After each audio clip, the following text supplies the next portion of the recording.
In other news, the Trump administration is allegedly looking into whether it can designate the CCP's persecution of Muslim Uyghurs as a genocide. And Democrat presidential nominee Joe Biden said in a recent interview that the CCP's persecution of Uyghurs and other ethnic minorities is a genocide.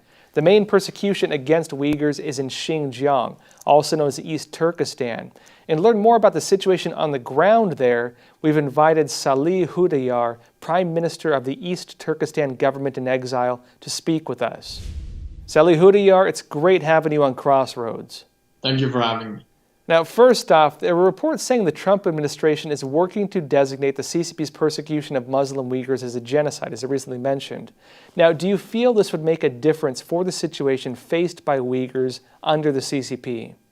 Absolutely, because what China is doing in East Turkestan to the Uyghurs and other Turkic peoples is nothing less than genocide.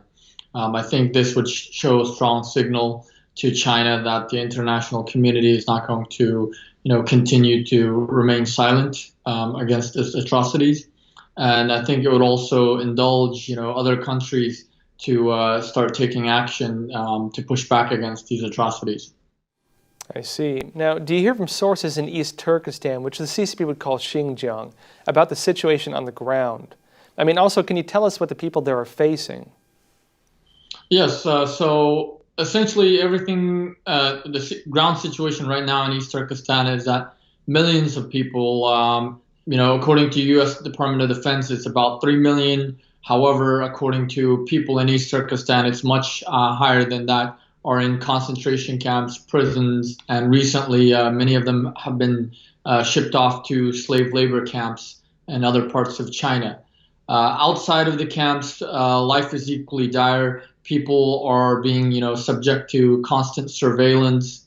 In fact, because of the coronavirus situation right now, people are locked up, quarantined in quarantine facilities for up to 40 days, given unknown medication, unknown liquid medication, unknown medicational pills, which are causing many of them to, throw up and do other, causing other side effects. So we don't really know what the real deal is with that.